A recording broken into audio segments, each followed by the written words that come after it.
Então, só para a gente recapitular aqui bem rapidinho, para ficar bem confortável.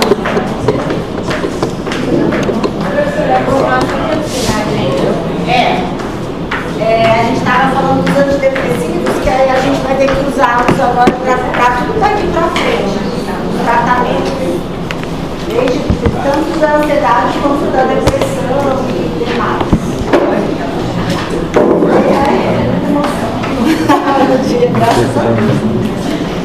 Vamos lá. Gente, então só lembrando, né, nós fizemos um quadro lá na lousa. Só recapitulando, os transtornos de ansiedade geral, TAG, né, fobia específica, fobia social, agorafobia, transtorno de pânico e transtorno da infância, né, o transtorno de ansiedade de separação. Só lembrando novamente que todos têm que ter pelo menos 6 meses de apresentação associada a pelo menos aí uns 3 ou mais sintomas em geral. E o único que é 1 mês é o transtorno de pânico, tá? Lembrem qual o critério de transtorno de pânico? 2 ou 3 vezes na semana. 1, 2 já pode entrar. 1 ou 2 vezes na semana por mais de 30 dias. Perfeito, é isso aí. Então, oi. Se a separação ele considera uma faixa etária, considera 6 meses ou abaixo do naquela faixa etária de 30 dias? Não, eles consideram crianças menores. Crianças menores. Até 6 anos, geralmente. Até 6 anos é muito difícil acontecer assim.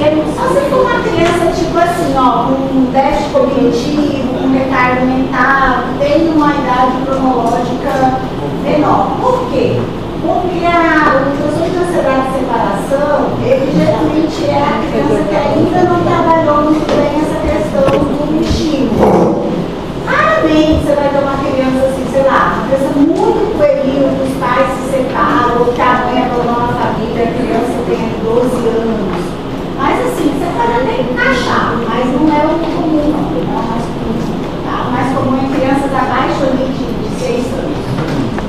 Eu fiquei com uma parte que a senhora falou, da parte do pânico, porque ele é o único que dura mais. Não, ele tem que ter, para falar que o paciente está com qual é o critério maior? O medo do paciente tem que ser medo de morte, esse é o critério maior. E ele precisa estar apresentando crises de pânico, não de ansiedade, e essas crises de pânico elas têm que ocorrer igual ou maior que uma, 2 vezes na semana, ou igual ou maior a 1 mês. Esse é o critério maior do diagnóstico. Tá? Vou colocar uns casinhos clínicos para a gente responder hoje, tá? Junto e fazer também já o tratamento.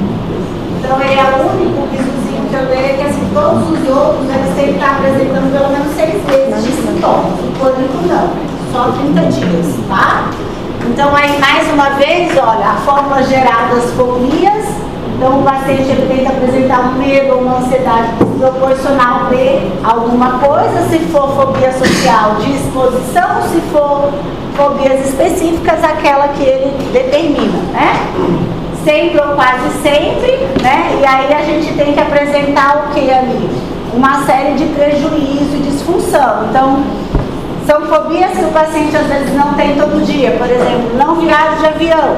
Mas aí a pessoa passa a ter prejuízo porque às vezes ela tem uma profissão que demanda viajar de avião.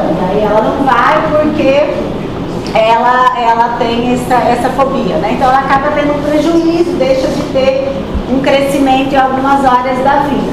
Aqui a gente fala da questão hierárquica, que nós falamos então assim, quando são fobias específicas, a questão alimentar, a questão da psicose, a questão do estresse pós-traumático, né, que são os traumas, ou somáticos, eles têm suas classificações específicas por ter particularidades. Mas tudo, na verdade, é o quê?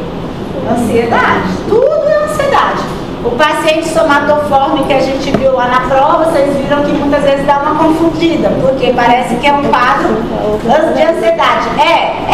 É de ansiedade, mas é uma ansiedade específica para aquela situação de dor, de psicossomatização, então ela entra numa subclassificação, tá bom? É igual aqui, na hora que a gente for falar, por exemplo, de anorexia, de bulimia. Qual que é o medo do anoréxico e do bulêmico? De engordar. O medo é ganhar peso, tá? Então a gente vai trabalhando isso. Aqui, por exemplo, nos psicóticos, tem aqueles pacientes que podem começar a ter medo que está sendo perseguido, mas aí ele já se enquadra dentro de um delírio. Então por isso ele vai especificamente para outro curso, tá bom? Então aí só vai falar tudo que a gente já falou, né?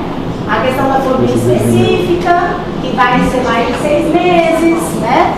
Sempre, quase sempre vai provocar medo e ansiedade, que pode ter várias situações e sempre excluir causas naturais, né? Digamos assim, causas, doenças clínicas, né? Que possam estar gerando isso, tá? A fobia social, a mesma coisa, então aquele bisurinho que eu dou para vocês ali é porque ele já é um apanhado de tudo isso daí, tá? E aí vocês vão ver aí os tratamentos, ó, fobia específica, tratamento. Primeira coisa a pensar, é necessário?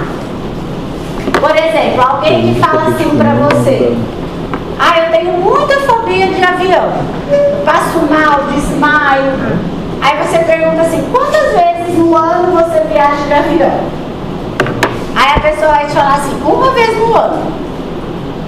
Vocês acham que vale a pena dar um antidepressivo ou um benzodiazepínico para esse paciente o ano todo? Não faz lógica isso, né? Então, assim, esse tipo de fobias muito específicas a gente trata como? Pontualmente.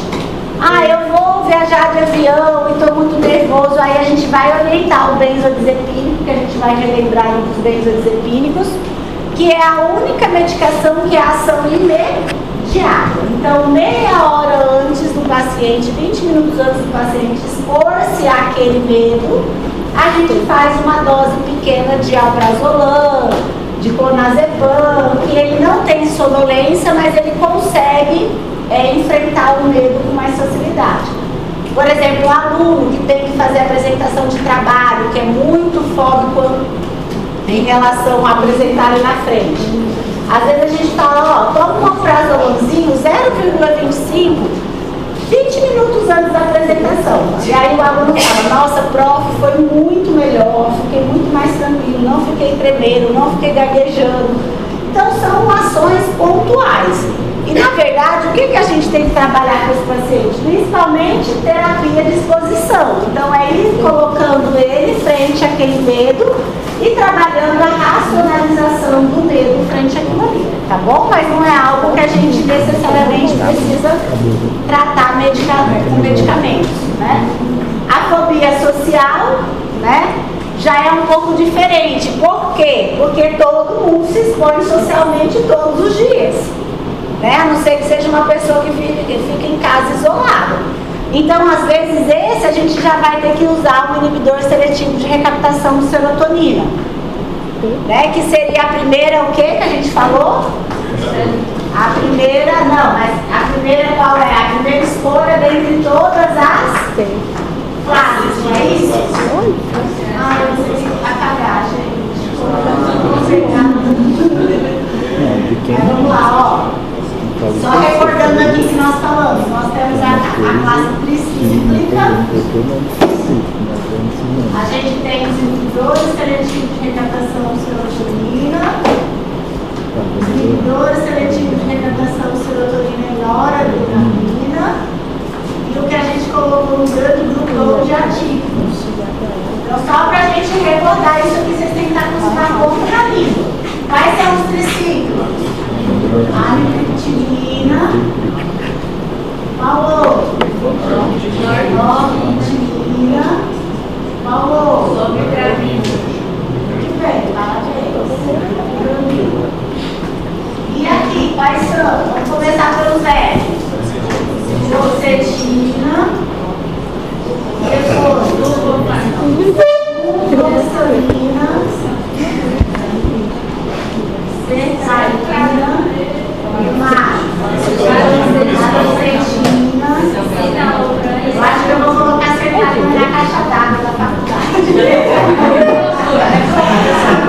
citalopram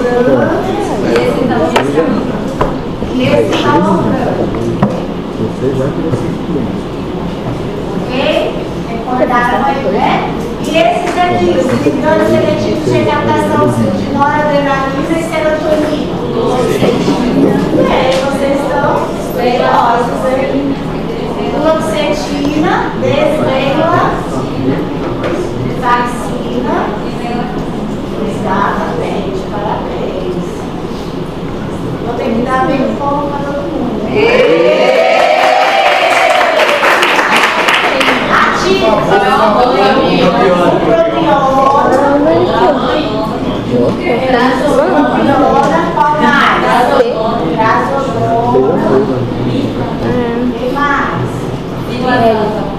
Vilazidona, que é a mais nova, né? Vilazidona é a mais nova do mercado. Nortioxetina. Ó, para vocês verem, ó. Olha que coisa interessante que é os fármacos da psiquiatria. Fluoxetina, fluvoxamina. Isso aqui, a molécula é a mesma. Eles só pegam essa molécula e fazem uma coisa parecida, tentando resolver o quê? Os principais efeitos adversos mais queixados pela população em geral. Ó, citalopram e escitalopram. É a mesma molécula. Essa daqui que veio depois é essa daqui melhorada em relação a isso. Olha aqui, ó. Vilazidona, vortioxetina. Vocês percebem que eles colocam até os nomes próximos para ocorrer a concorrência da droga. Até 6 meses atrás, essa era a mais nova do mercado. Agora é essa, porque essa já veio tentando resolver alguns problemas que essa não resolveu. Por isso que a indústria farmacêutica dos fármacos, psicofármacos, ela é tão rica, porque eles ficam o tempo todo, né, investindo em moléculas que eles tentam chegar próximo da perfeição de menos efeitos colaterais possíveis para o paciente. Aqui a gente tem ainda a mirtazapina.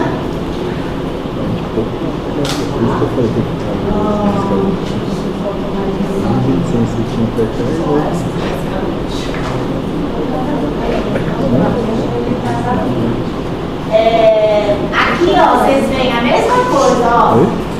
A evolução da molécula, né? Aqui, ó, essa aqui já é a evolução dessa. E assim vai. Então eles vão fazendo moléculas muito parecidas que tentam então chegar ao objetivo maior. Qual que é o efeito? Pode ser que isso caia na prova. Depois eu vou trabalhar nas questões de residência com vocês. Qual é o sintoma mais difícil que se tenta resolver na psiquiatria e que temos menor efetividade? Se chama anedonia. Esse sintoma aqui de falta de prazer é o que a gente mais objetiva tratar e é aquilo que todas essas moléculas tentam tratar e nenhuma delas são 100% eficazes ainda dentro dessa proposta da anedonia. Então, na verdade, tratar isso daqui sem ter tantos efeitos colaterais é muito difícil. Fora essas classes aqui, gente, nós temos uma classe bem antiga, que é a classe dos imaus. Eu nem falo mais muito com vocês nada, porque elas já não são mais prescritas, assim, é até difícil achar na farmácia para comprar. E, na verdade, foi a primeira classe de antidepressivos.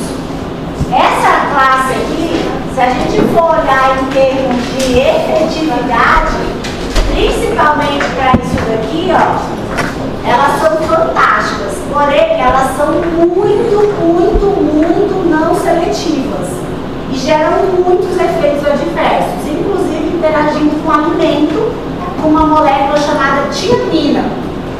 Então, a gente tem uma série de situações que interagem com essa molécula e isso faz com que essa droga fique muito perigosa. O paciente ele pode, inclusive, vir a óbito se ele, por exemplo, estiver usando a medicação e comer queijo,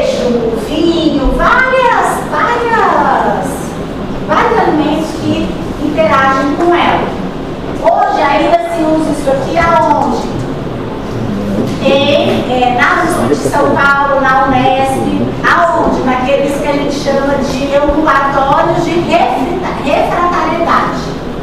Então, aqueles pacientes depressivos gravíssimos que nada resolve, que já foram tentados todos os tipos de tratamento, eles são colocados nesses ambulatórios, né, com catedráticos que acompanham, e aí o paciente instituindo essas medicações, só que eles têm assim, uma dieta rigorosíssima. E aí é bem acompanhado, eles assinam um termo, frente aqui, como é que chama?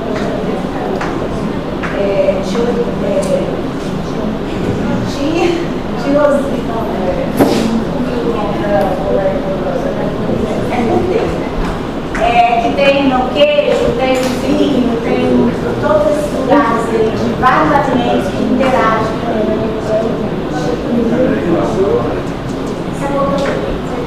Mas vamos lá. Então, pessoal, essa classe aqui nós falamos o que na aula passada? Que ela é a mais seletiva, ela é a primeira linha de tratamento, né? Porque ela é mais seletiva e, consequentemente, ela gera menos efeitos colaterais. Qual que nós falamos que pode para tudo aqui? Sertralina e fluoxetina, tá? A gente vai estudar o TOC daqui uns dias e a gente vai ver que, por exemplo, essa molécula aqui, ela foi criada na tentativa de se tornar uma molécula específica para quem tem TOC. Porque ela é extremamente serotoninérgica. Pronto, na prática, a senhora vê isso, vou ser bem sincera para vocês, na prática, os meus pacientes de TOC, eles ainda respondem muito melhor a sertralina do que a fluoxetina. Então, praticamente 100% dos meus pacientes de TOC usam sertralina ou clomipramina. Clomipramina também ainda é considerada a primeira linha do TOC. Guardem isso, isso cai às vezes em prova de residência. Ela é considerada padrão ouro, tá? Porque de todas essas daqui, ela é a mais serotoninérgica de todas, tá? A gente vai estudar depois sobre o TOC, a gente vai voltar nisso aqui, mas só para já adiantar.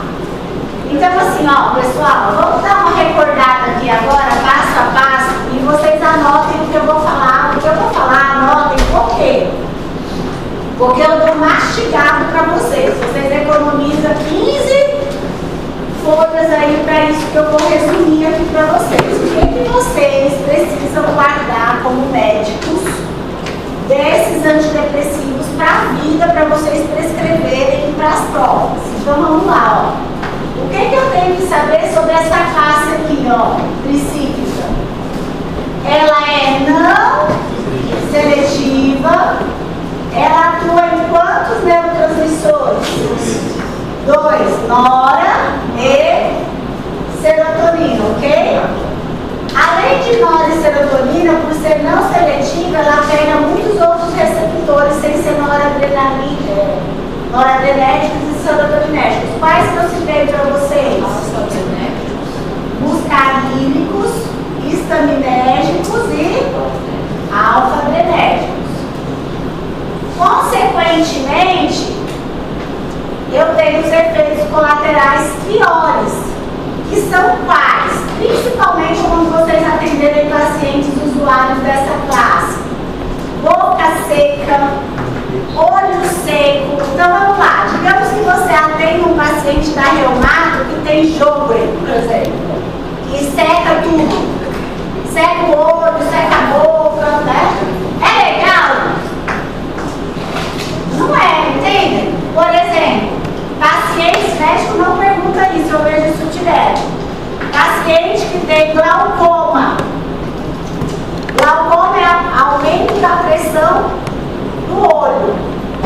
É interessante isso aqui? De jeito nenhum. É contraindicado específicos em pacientes com glaucoma, principalmente glaucoma de ângulo fechado. Isso aqui é interessante na gestação, gente? Uma coisa dessa aqui não seletiva? Não. Tá? Não é interessante. É interessante em criança? Não. Às vezes eu pego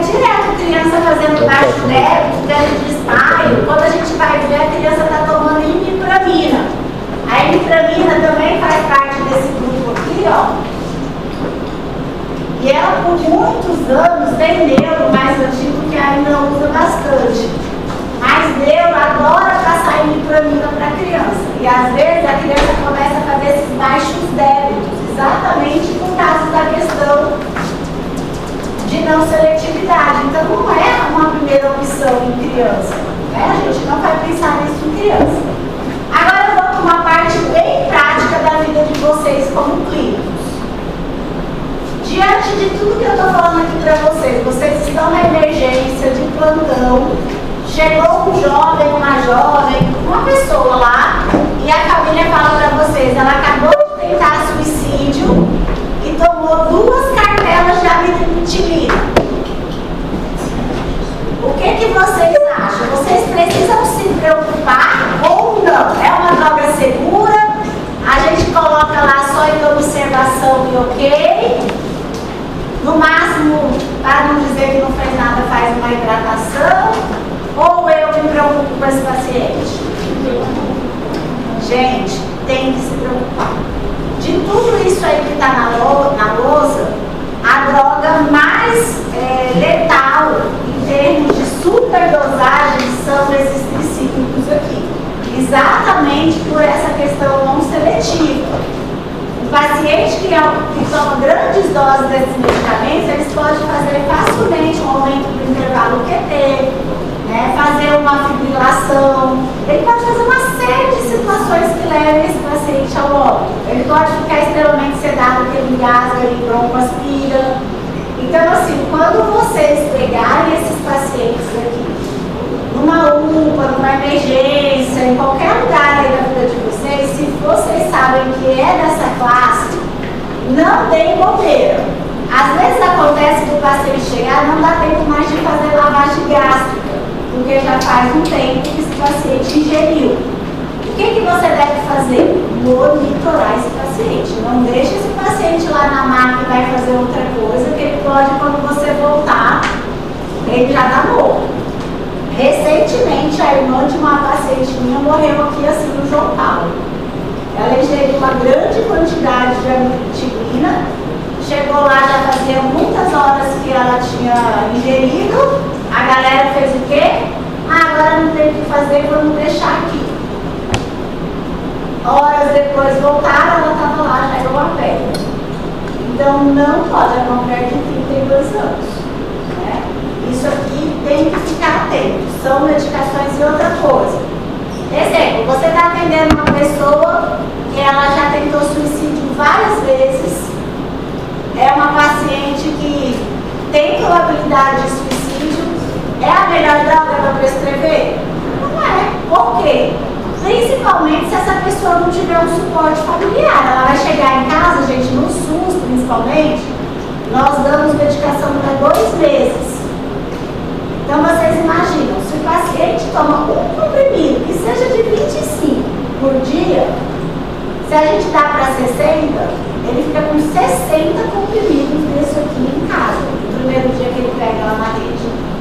É um prato cheio, é como se eu estivesse ofertando munição para ele. Então tudo isso a gente tem que analisar antes de prescrever esse paciente, tá? Então não é a primeira opção. Nossa, pode falar. Em geral, até umas 2 horas. Depois disso, já não adianta mais, tá? Geralmente vai explicar onde está. E o que inclui dentro dessa monitorização do paciente? Eletro, monitorar o coração, a respiração principalmente. Tá? Monitor cardíaco e monitor e ficar olhando a questão da respiração, né? Se necessário, coloca um pouquinho de O2, mas tem que ficar ali olhando, tem que ficar monitorando. Tá? Não precisa necessariamente hidratar, não vai mudar muita coisa, mas precisa monitorar. E o problema é que a gente não tem antídoto, né? Não tem uma medicação que se oponha para a gente fazer. Então, por isso que a gente tem que cuidar. Se o paciente quer baixar, aí você vai ter que, por exemplo, intubar, aí vai depender de qual é a consequência. Já vi paciente, a gente tem que cardioverter. Então, assim, é algo que a gente precisa cuidar. Lembra que nós falamos, né, que aqui, lembram a posologia? 25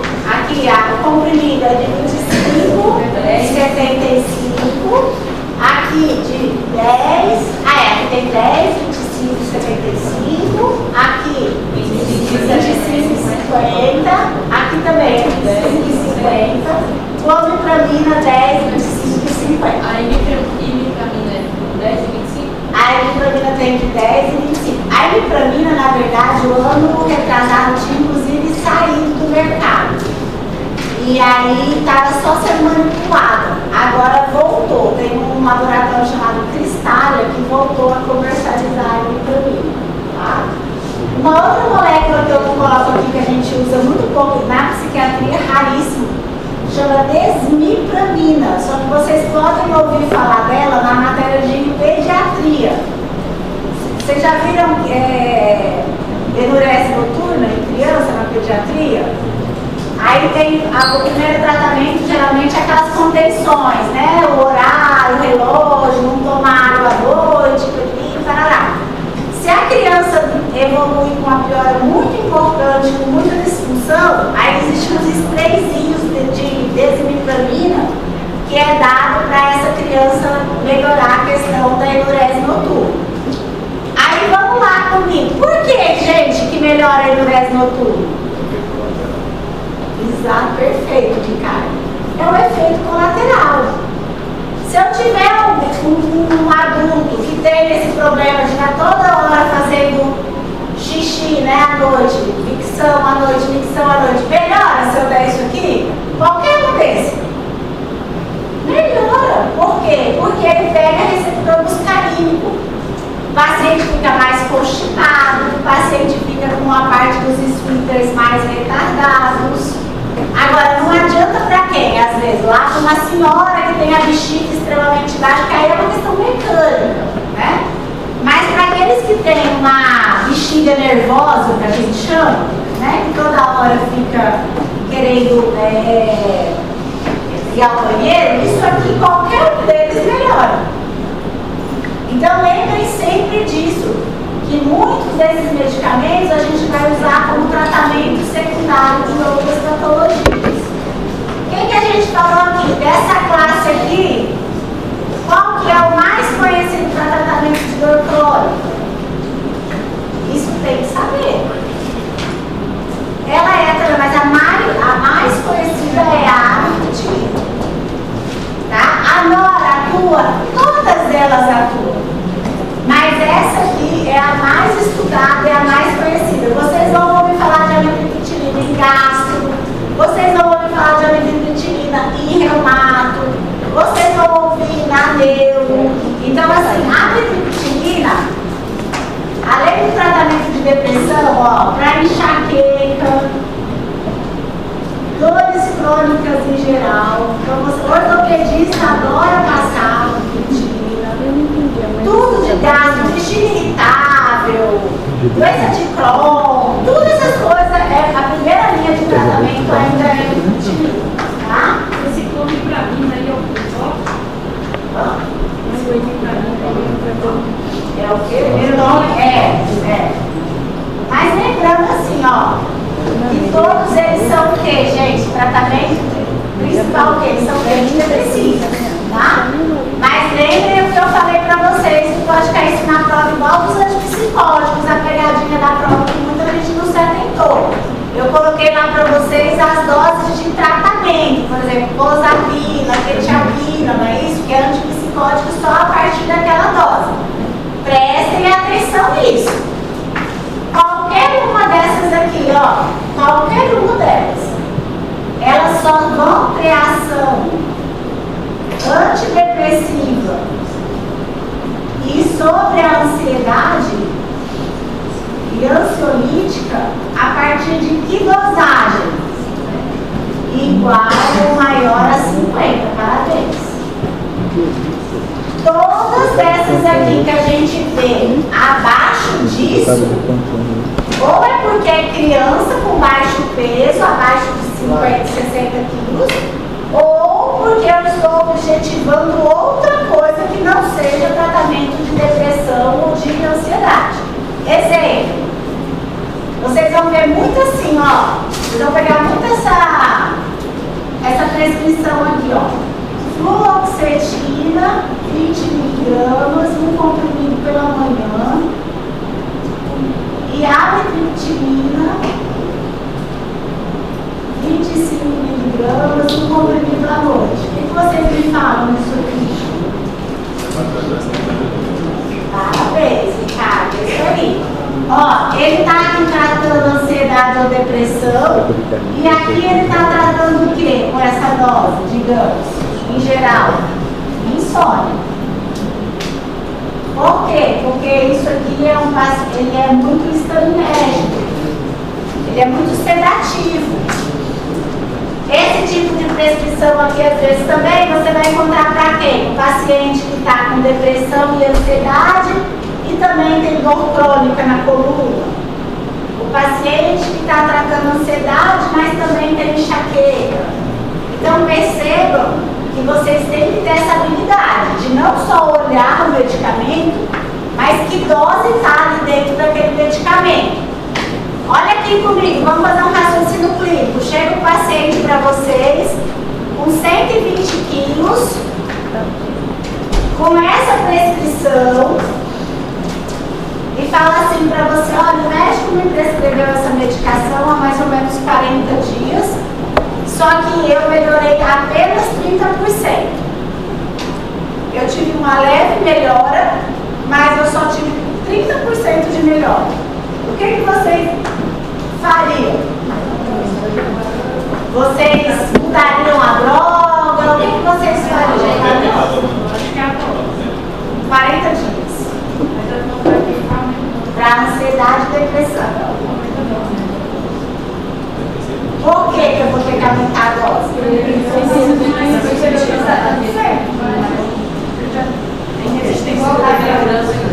Vamos lá, quem quer mais? Por que eu vou ter que aumentar a dose? Parabéns. Ele tem 120 quilos. A gente tem que lembrar que isso é outro erro do clínico geral. Eu pego esse erro todos os dias dentro das UBS. O paciente, gente, lembrem que tudo isso aqui, ó, todo medicamento, ele é baseado num adulto de 60 quilos. Todos eles, tá? Então, assim, quando a gente olha as doses mínimas, eu tenho que ver isso aqui. Ah, é um paciente de 68 quilos, beleza. É um paciente de 80 quilos, 90, né? Então, assim, eu tenho que me atentar a isso. A gente come bola com isso aqui. Criança, então, eu vejo isso toda hora. Os alunos, às vezes, eu vou acompanhar no ambulatório, eles esquecem que a criança cresce e ganha peso. A criança está com a mesma dose desde 3 meses de vida, a criança já está com 5 anos. Isso não existe. A gente tem que ir adequando a dose conforme o paciente. A mesma coisa é o contrário. O paciente com baixo peso, o paciente bariátrico, o paciente, né? Tudo isso influencia. Então, muitas vezes, isso daqui, ó, é feito errado, é manejado errado, o clínico chega lá e faz o quê? Ah, a senhora não está ficando bom? Ah, então eu vou mudar agora para venlafaxina. Ele acaba queimando uma carga importante e que, inclusive, poderia contribuir para a perda de peso desse paciente por desconhecer isso. Então, a gente tem que sempre lembrar que os medicamentos, eles dependem da interface, idade, peso, profissão desse paciente, né? Então, por exemplo, eu sei que sertralina, tem pessoas que tomam sertralina e ficam assim, ó, se tremendo muito, igual a bupropiona, se treme muito. Por quê? Porque ela tem um bracinho de dopamina, igual aqui, ó. Aí uma pessoa, já aconteceu comigo, uma amiga anestesista, eu mediquei sertralina, ela disse, amiga, eu não consigo trabalhar, porque eu vou passar, vou entubar, minha mão tá. Então, olha só, a interface da profissão com aquele reação adversa que aquela paciente tem, todo mundo tem isso? Não. Quase que assim, a grande maioria que usa sertralina não tem, mas tem gente que vai ter. Professora, nesse dia que a senhora colocou todos os específicos acima de 50 miligramas, sendo igual. Ele, no caso, a gente considera um padrão de 50 miligramas para 60 quilos, isso. Aqui, isso aqui é a dose 60 quilos, o adulto jovem, né? O adulto, o peso do adulto, 60 quilos, tá? Gente, outra coisa aqui, ó, que eu comecei a falar na aula passada, que cai muito em prova. De todos esses aqui, quais são o que tem menos sedação? Todos têm, mas qual dá menos sedação? Nortriptilina, que dá menos hipotensão, na verdade dá menos hipotensão, mas nem sedação, é hipotensão. Por isso é o mais indicado para idosos. A nortriptilina é muito bem indicada em idosos, porque ela dá menos chances de hipotensão. E tudo que a gente não quer no idoso é que ele tenha queda, fratura de fêmur e tudo mais. Então esse daqui é o mais comum. Vamos lá, qual o grande problema, qual é a maior queixa desses medicamentos em geral? Ganho de peso, esse é disparado, podem anotar isso. Ganho de peso, constipação, diminuição da libido, tá? Como eu já falei, boca seca, né? A pessoa às vezes dá muita sede, boca seca, tá? E sedação. Pessoal, vamos lá. Eu tenho um idoso, eu tenho um adulto, jovem, que ele já é cardiopata. Ele é cardiopata. Vocês acham que é a primeira opção um tricíclico para ele? Não. Se eu tiver uma fluoxetina e uma amitriptilina para dar para um hipertenso, qual é melhor? Fluoxetina. Para um cardiopata, fluoxetina. Agora eu não tenho, eu estou lá em Cujubim, só tenho tricíclico na minha rede básica. É uma contraindicação absoluta? Não. O que eu tenho que ter? Bom senso e cuidado. Iniciar com doses pequenas, tatear aos poucos, ver se esses pacientes vão ter algum tipo de efeito colateral. Eu dou muito essa questão na minha prova. Vamos lá, o mesmo paciente com 120 quilos e 1,60 m. Né? Ou seja, ele está lá com IMC de 30 e lá vai. É indicado eu tratar uma ansiedade desse paciente com a amitriptilina? Ele vai engordar muito, porque se 50 miligramas é a dose mínima para 60, eu vou ter que usar pelo menos 100. O que vai acontecer? Esse paciente vai ganhar no mínimo uns 6 quilos. No mínimo. Isso se ele for muito controlado. Por quê? Porque essa medicação aumenta a fome. Aí vamos mudar a figura agora aqui. Vocês estão lá com uma jovem de 18 anos, 19 anos, que pesa 45 quilos e tem 1,70 m. Ou seja, ela está com IMC lá embaixo, né? Abaixo de 15. A amitriptilina seria uma boa para ela que está ansiosa? Por quê? Vai tratar a ansiedade e vai fazer ela ganhar peso. Entenderam? Então, esse raciocínio. Isso é o que vocês precisam entender de raciocínio de um clínico para essas drogas aqui. Se vocês souberem isso, vocês já vão ser clínicos de sucesso em qualquer área. Porque muitos não sabem disso daqui. Isso daqui eu posso usar? Pode. Vai ter lá no postinho? Vai. Tá? Mas não é, por exemplo, eu sou psiquiatra. Eu só uso clomipramina e toque mesmo. Hoje eu não uso clomipramina para tratar a ansiedade ou a depressão, a não ser que não tenha outra coisa na rede pública, tá? E engraçado, viu, gente? Isso aqui é caro, tá? Uma clomipramina, apesar dela ter na rede pública, no serviço privado, na farmácia, ela é extremamente cara. Se bobear, mais cara que alguns outros mais modernos. Por quê? Porque ela é eficaz. Ela é muito boa. Clomipramina, o nome mais conhecido dela, mais antigo, o referência é o cloro. O nome é cloro. Se vocês pegarem no CAPS, os pacientes pacientes antigos, muitos usam clônico, muitos usam, porque realmente são medicações que de uma potência muito bacana. O problema é a tal da história dos efeitos colaterais que o paciente precisa ver se ele vai ter ou não. Tá? Mas o sertramina que usávamos para o pessoal buscar o peso. A gente vai falar agora dessas características que eu vou ensinar para vocês esses usos. Beleza aqui, gente? Professora, só acima de 50 miligramas, né? De 50 mínima. Pra cima. Eu não oriento dar mais do que 150 de 50 a 150. A única classe que a gente usa off-label em toque. Em toque, quando a gente usar, a gente vai ver que a gente usa geralmente as doses 3 a 4 vezes maiores do que na população em geral. Mas aí é uma coisa bem off-label. Ela falou assim, todos os tricíclicos têm ação antidepressiva acima de 50 ou é todos esses aí?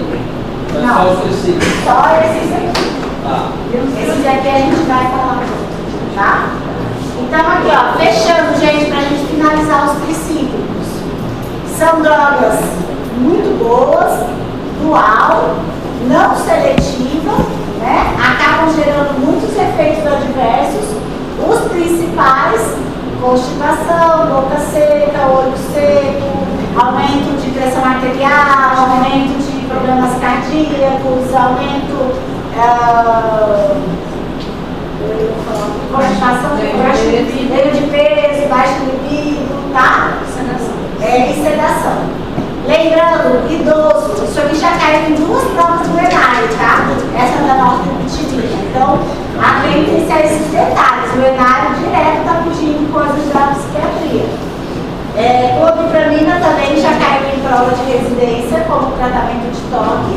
E essa daqui nem se diz. Essa daqui, gente, vocês comem com farinha. Vocês vão ver como o médico a amitriptilina em tudo na vida de vocês. Isso é sério. Em qualquer especialidade. Isso aqui tem que saber, tem que lembrar as apresentações, tá? E os motivos que a gente usa ela, tá bom? Vamos pra cá agora para os bisus daqui. Essa daqui é a classe mais seletiva, porém ela só pega o quê? Serotonina. Ela é eficaz? Muito. Ela é seletiva? Sim. Ela dá zero problemas colaterais? Não. Ela dá efeitos colaterais, mas em menor proporção em relação a essa aqui. Quando eu dou essa aula, ninguém dá muita atenção. Quando chega lá comigo, é de praxe. Toda primeira semana que chega aluno novo, ele fala: mas prof, como que a senhora escolhe o que passa centralina, o que passa o povo sentimental? Eu falo isso e não presta atenção. Porque quando você for procurar isso no livro, não tem. Então anote. Eu sempre falo, anote com seus livrinhos, com seus cadernetinhos. Por isso que eu estou fazendo os alunos fazerem as fichinhas. Vamos lá, os bisus gerais disso daqui. Primeiro, que sempre o paciente se preocupa, peso. Ok? De todos esses aqui, pessoal, os que mais têm tendência, eu falei na aula passada, eu acho, perda de peso, fluoxetina e sertralina. Quanto que o paciente pode chegar a perder peso com essas moléculas? Às vezes 4, 5 quilos, inicialmente. Por que inicialmente? Isso acontece principalmente nos primeiros 4 meses, a depender da dose e da dieta do paciente. Mas todas essas medicações, principalmente os inibidores seletivos, eles interagem muito com as moléculas de glicose. Então, inicialmente, ele interage como se fosse uma metformina, ali, né, gerando uma contrabalanceio em relação ali glicose e insulina. Só que depois de um tempo, ele passa a sensibilizar de uma forma onde isso não acontece mais, tá? Mas inicialmente isso aqui é bem interessante. Fluvoxamina, em termos de peso, emagrece ou engorda? É neutro. A gente vai dizer assim, ó, fluvoxamina é uma molécula paroxetina ganha peso. Paroxetina é igual a amitriptilina. Não passa para quem já é forte, para quem já tem peso forte. Vai engordar. No mínimo de entrada de 2 a 3 quilos. Tem gente que engorda 2 e 3 e para. E tem gente que continua engordando. Então, por exemplo, paroxetina para mulher não gosta de engordar, né, gente? Então já não é muito interessante. Citalopram, engorda. Por que veio o escitalopram? Exatamente, o escitalopram já é uma molécula que tentou melhorar isso do citalopram. Então aqui, ó, o peso aumenta, aqui o peso aumenta, aqui o peso tende a diminuir, aqui o peso tende a diminuir, aqui o peso é neutro. Aqui eu vou colocar assim, ó, aumenta e é neutro. Depende muito do paciente. O paciente não perde. Mas assim, tem paciente que não engorda nada, mas tem paciente que ganha peso com escitalopram também. Então é muito variável, tá? Muito variável. A questão da libido. Desses todos aqui, ó, os que mais abaixa a libido, paroxetina e citalopram. Paroxetina e citalopram. Agora eu vou contar uma coisa. A fluoxetina também é bem danada nisso. Agora eu vou contar uma coisa a vocês. A maioria desses remédios seletivos aí, às vezes não é nem tanto o problema da baixa libido, mas é o problema do retardo ejaculatório. O paciente tem libido normal, tem ereção, a mulher tem excitabilidade, se lubrifica, mas na hora que vai tentar chegar ao orgasmo ou à ejaculação, demora muito. Exemplo, a pessoa chegava normalmente ao orgasmo ou à ejaculação em 10 minutos. Aí às vezes aqui, dependendo do efeito que ele tem, ele vai ficar em 15 minutos, 20 minutos, é que ele vai dando uma agonia, o paciente fica tentando. Então assim, ó, por isso que vocês vão ver que paroxetina, principalmente a paroxetina que faz isso, ela é usada vastamente até hoje em ejaculação precoce. Um menino que ejacula muito rápido. A gente dá a paroxetina e isso melhora assustadoramente para aquele menino. Então, assim, vocês vão ver muito aí com falquete, com os professores. Então, não necessariamente, é o que a gente está falando. O grande problema daqui não é nem a libido em si. Porque, assim, a libido é uma coisa que depende de muitas coisas. A tendência das pessoas é sempre atribuir com um remédio. Mas assim, você fala, o remédio. Mas não dorme na mesma cama que o companheiro. Mas não tem um afago. Mas não existe isso, né, gente? Só se a gente estiver no período do ciúme, como diz o outro. Só se a pessoa estiver naquela ebulição que a pessoa quer o sexo. Não é assim, né? Todo mundo depende de um conjunto, principalmente as mulheres. Então, às vezes, a pessoa fala, eu estou tomando remédio. A gente já começa a usar até isso como desculpa. Mas o que a gente entende como libido? Se você realmente recebeu o X, você lubrificou, teve uma ereção, quer dizer que o seu libido está normal. Então, também tem que ver isso. Tá? Mas isso tem várias... Isso aqui, gente, em psiquiatria, quando a gente vai passar fármacos, a gente tem que ter muita naturalidade para conversar, principalmente com o homem, porque o homem ele é bem, quando fala de sexualidade, os homens são bem tímidos, né, bem ficando todos errados, assim. Então a gente tem que falar isso com muita naturalidade, porque todo mundo faz sexo, né? E isso é uma parte básica da vida de qualquer pessoa.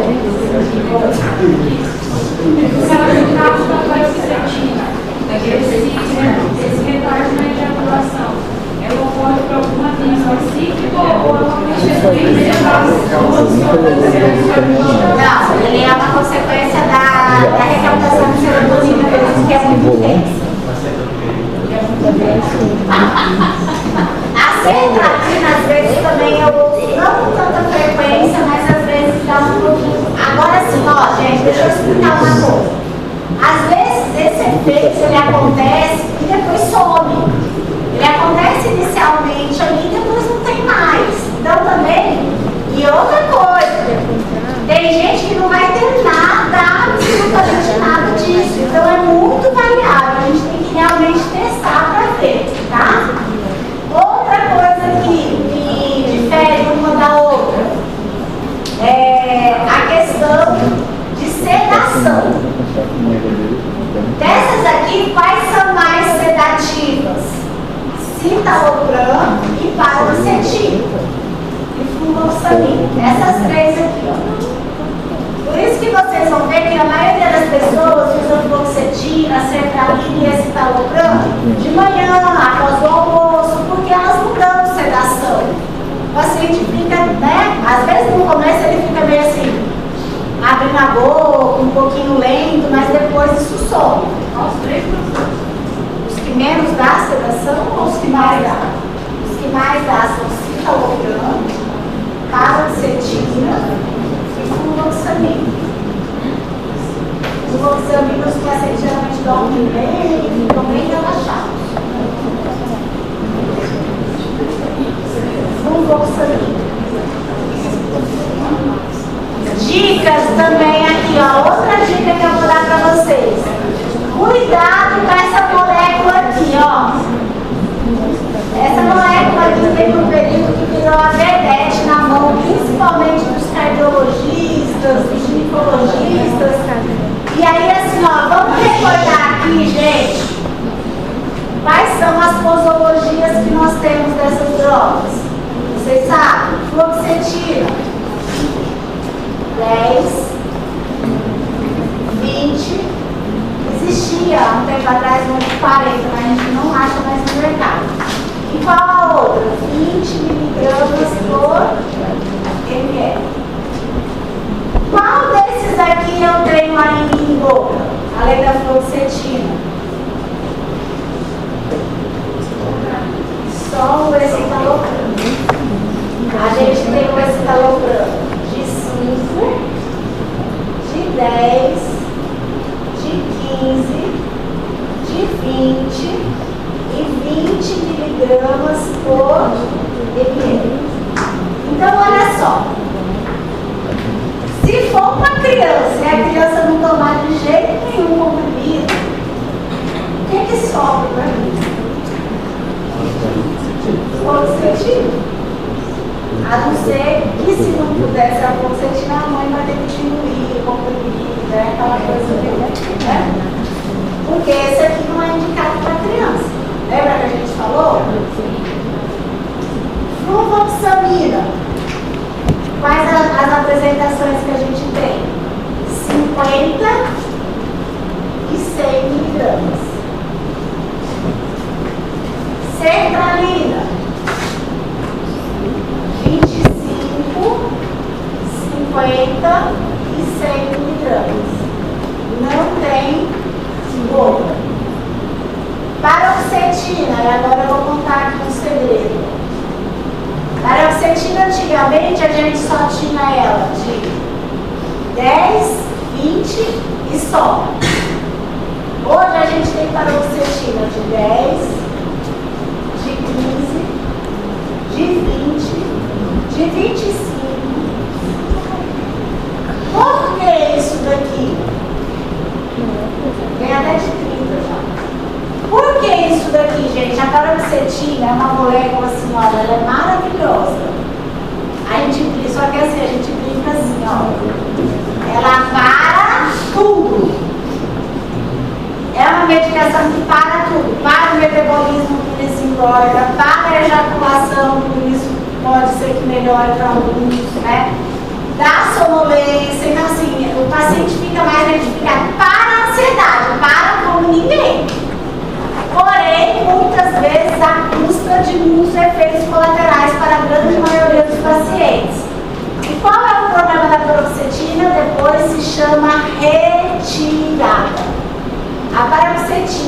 Eu mesmo parei muito, eu uso muito pouco paroxetina por causa desse problema. Na hora de retirar, é um dos pacientes que eles mais ficam apegados à molécula. Porque, como ela é muito serotoninérgica, quando a gente abaixa a dose do organismo, o paciente passa a sentir ansiedade.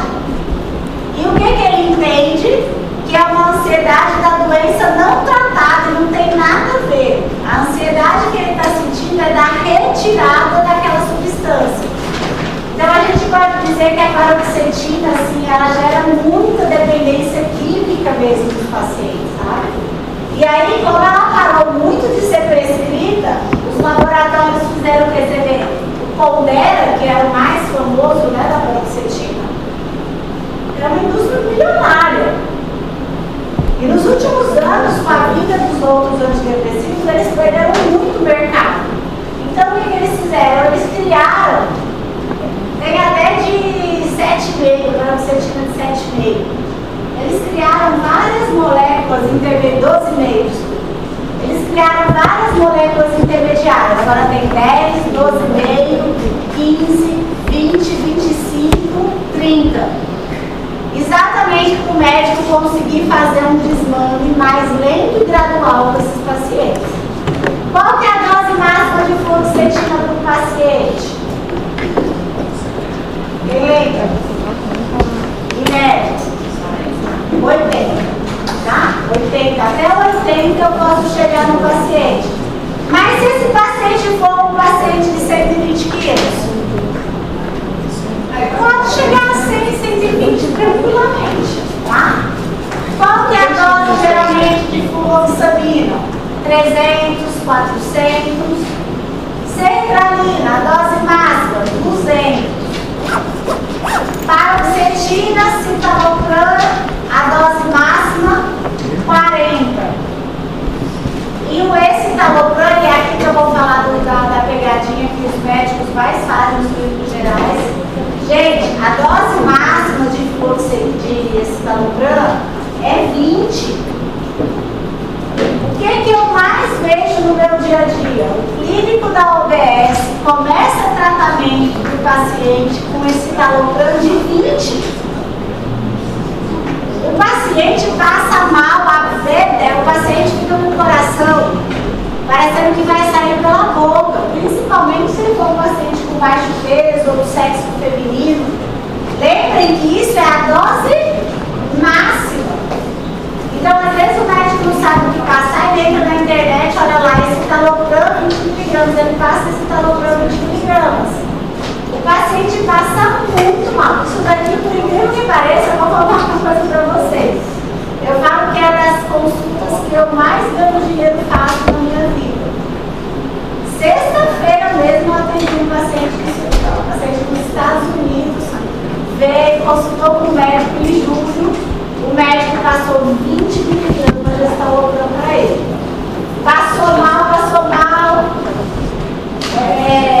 parou o remédio, aí alguém falou para ele, aí você vê, olha, foi o dinheiro mais, porque a conduta não estava errada.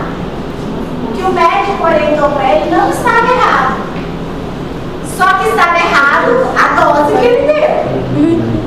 Aí ele chegou para mim no consultório sexta-feira, ele falou assim, eu estava tão ruim, tendo tanta crise de pânico, que faz 10 dias que eu passei a tomar metade do comprimido. E agora eu já estou tendo menos crise. Aí veja só, o paciente vai lá, paga uma consulta particular, para eu ficar lá ensinando farmacologia para ele. Aí no final ele falou assim, nossa doutora, mas agora eu estou sendo tão seguro. Eu mudei o medicamento dele? Não mudei o medicamento dele. E o medicamento está certo. O problema é que te deram a dose errada, entendeu? Gente, o clínico faz muito isso. Cuidado com isso. 200. Só em toque que a gente chega a 400. Só em toque. Mas no geral, população geral 200. Era sertralina? Paroxetina 40. Tanto a paroxetina quanto o citalopram são 40. A dose máxima. Tá?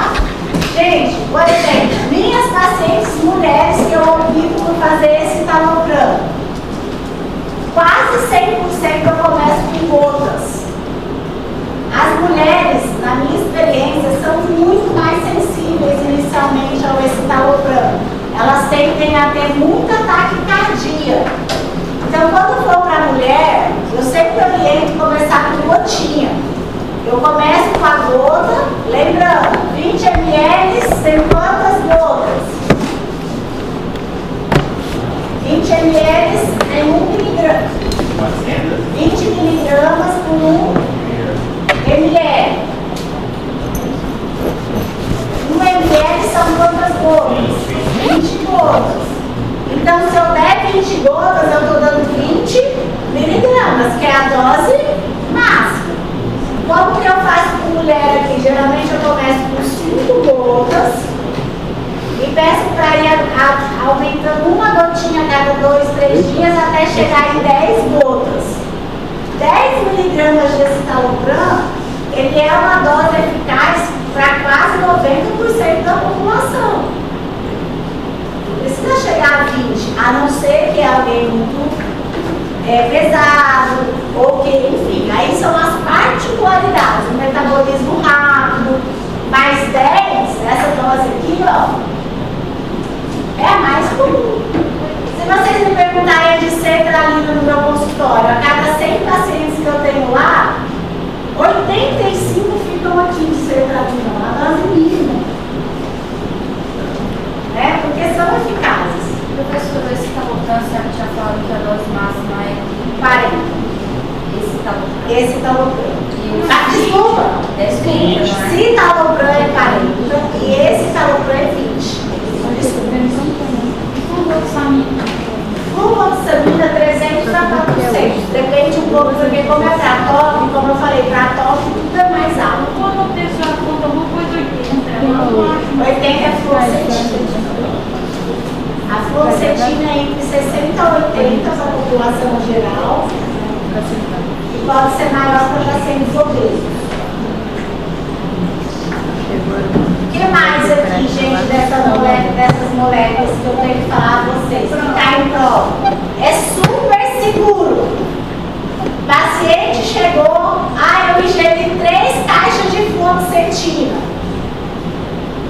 É provável que ele morra? Não. Ele é muito seguro. De todos esses aqui, o único que é um pouquinho mais embaçado para o coração é esse aqui, ó. Citalopram. Ele é um pouquinho mais perigoso na questão do ritmo cardíaco. Por isso que criaram esse daqui, ó. E depois que criaram esse daqui, ele virou a vedete dos cardiologistas. Porque eles pegaram essa molécula e melhoraram esse quesito de risco cardiológico que ele tinha. Outra coisa que tem caído em prova. Paroxetina, ela tem sido proscrita para adolescentes que tenham pensamento suicida. Anotem isso.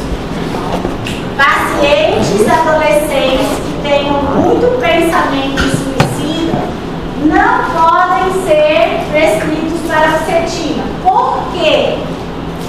De todos aqui, ó, ela é uma das mais serotoninérgicas.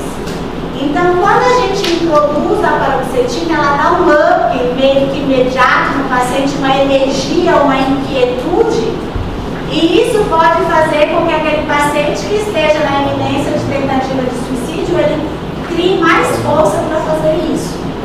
Então, a Sociedade Brasileira de Pediatria, da parte da psiquiatria, e isso não é só a nível nacional, não, é a nível mundial. Ele já passou na hora. Eles colocaram como proscritos a paroxetina nesse grupo, tá?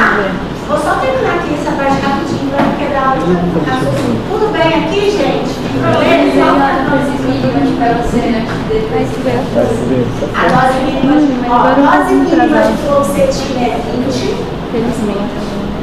Dose mínima de fluvoxamina 50. Dose mínima de sertralina 50. Essa aqui é a outra, ó.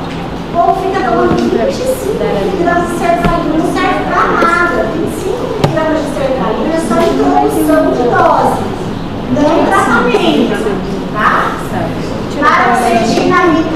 20. Citalopram a mínima é 20. E esse citalopram a mínima é 10. Todo mundo pegou? Desculpa, professor, entrar de quanto? 50. Paroxetina 20. Citalopram 20. E esse citalopram 10.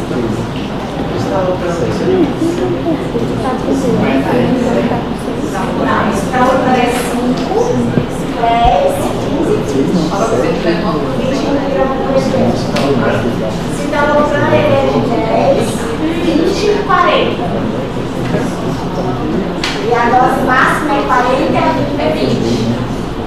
Pegou? Engoliu o pé de pescar. Seria sertalinho.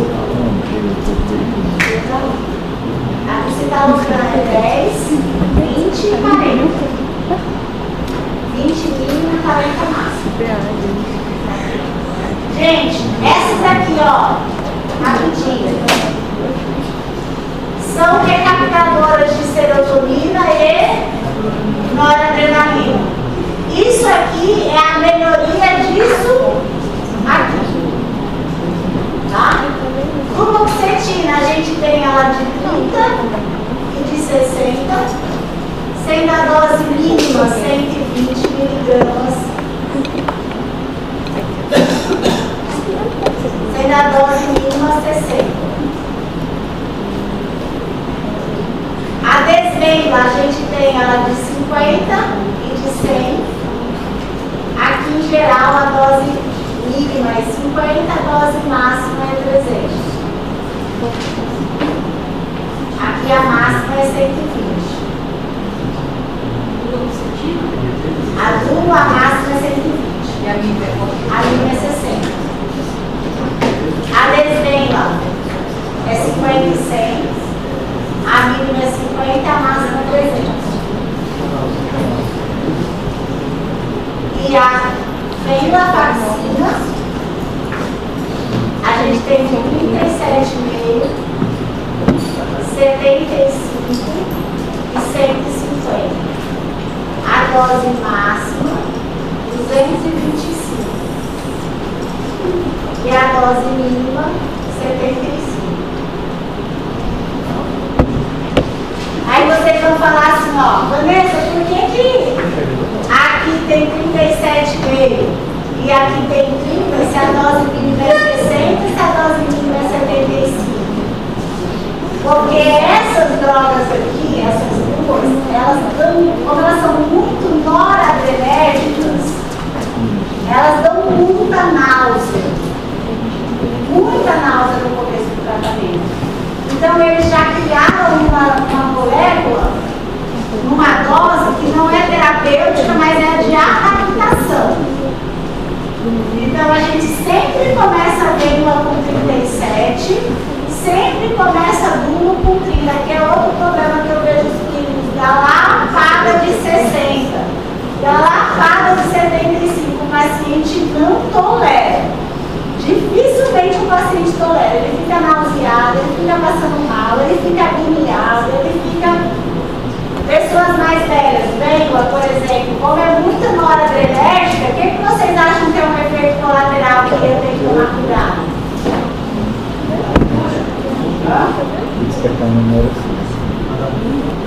Quando uma droga é muito noradrenérgica, a primeira coisa que faz no organismo, aumento da pressão arterial. Não é o que a gente fala, a pessoa em crise de ansiedade, que ela está com a liberação de descargas adrenérgicas, o que ela faz? Aumenta a pressão arterial.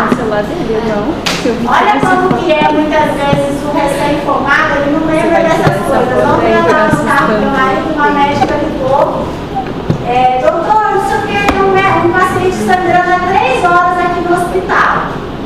A gente não consegue nem o otorrino, não sei o que, a gente nem estava aqui na cidade, estava eu estou fora. Aí ela, como a gente vai ser informado? Aí ele falou assim, nossa, a gente já tentou com todo mundo, não está conseguindo. A gente está desesperado porque ele está 3 horas sangrando na médico perguntou para ela: ele está hipertenso? Tá, quanto? 22 de massa. Ele falou: ele não vai parar de sangrar. Você não tem que estar preocupada com o sangramento do nariz, você tem que estar preocupada em manejar a pressão arterial. Enquanto ele estiver com essa pressão, ele vai estar sangrando pelo nariz. Aí ele foi conduzindo ela pelo telefone para baixar a pressão arterial. E aí eu estava falando isso em casa, como que a minha senhora, o pessoal está brincando, a gente fala, ela não fala que acha que a gente está pegando no pé. Mas na hora que a gente cai na vida real, a coisa é complicada. E aí ela falou assim: o paciente disse que o senhor não atende o convênio que ele tem. Mas ele paga o que o senhor quiser, que o senhor vir aqui olhar. Olha para você ver, né? Se é uma pessoa picareta, vai lá, pega o dinheiro do paciente e não tinha nada a ver o que precisava fazer. Não é a parte do volume, é abaixar a pressão arterial do paciente.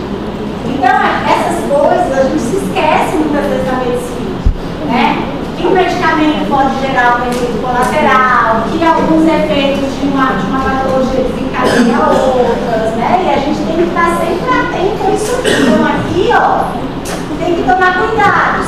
Por outro lado, a noradrenérgica, ela ajuda muito, por exemplo, em pacientes linfogásticos da menopausa, né? Hoje essa aqui, ó, elas são muito usadas para ajudar nessa fase do climatério das mulheres. Ajuda bastante. Duloxetina é a amitriptilina melhorada. Portanto, hoje vocês vão ver a duloxetina substituindo a prescrição da amitriptilina nas dores crônicas, nas partes, tudo de ortopedia, de reumatologia, de ia, tudo que dói, o povo passa duloxetina. Vou dar um bisu para vocês. Duloxetina é um excelente antidepressivo, mas na prática a gente vê que não pega legal a ansiedade. Então, se você tiver um paciente depressivo, ansioso e com dor crônica, vocês vão ver que é muito comum a gente às vezes dar uma duloxetina e associa uma outra classe que é boa para a ansiedade. Tá? Isso é outra coisa que eu vou falar. Faz sentido eu usar um antidepressivo da mesma classe? Eu vejo isso direto. O povo passa fluoxetina para ser lógica, isso é até perigoso, porque o paciente pode fazer uma síndrome serotoninérgica. Quando a gente for fazer a associação, a gente tem que associar classes diferentes, tá certo? Gente, ó, só pra gente fechar, dessas daqui, padrão ouro para tratamento de ansiedade, que veio substituir a paroxetina, que era padrão ouro de ansiedade. Vem uma vacina. Vem uma vacina, é fantástico para tratar a ansiedade. Tá? Mas a gente vai logo de cara nela? De preferência não. A gente tenta primeiro aqui. A não ser que o paciente tenha características que não queira vir direto para cá. Tá? Mas Leila, todas aqui são excelentes antidepressivos. Mas essa aqui para ansiedade, é fantástica. Essa aqui também é boa, mas essa é a melhor ainda para ansiedade na prática. A gente vai bem mais a duloxetina, professora, diminui a fome, né? Qual? Sim, a fluoxetina diminui a fome. Ela é acertadinha. Sabe por quê? Porque ela está muito náusea. Náusea? É porque assim, além do cérebro, o lugar que a gente mais tem receptores serotoninérgicos é o trato gastrointestinal. Então, dependendo do paciente, ele sensibiliza muito. Então, o paciente ele perde a fome, ele meio que nauseia, ele vai perdendo a fome, vai ficando meio, sabe? Tem muita diarreia. Aí, por isso que às vezes eles perdem peso, então perdendo a vontade de peso. A dose de adaptação, a utilização em geral, uns 5 dias. Tem alguma característica dessa questão da vacina que leva a gente a escolher ela do que as outras duas? Aqui é uma questão um pouquinho assim, ó. Desvém vai depender. Ela é neutra na sexualidade, ela é neutra no peso, sabe? Ela é bem. Vamos dizer assim, que a desvém ela trata bem a ansiedade, trata bem a depressão e é neutra.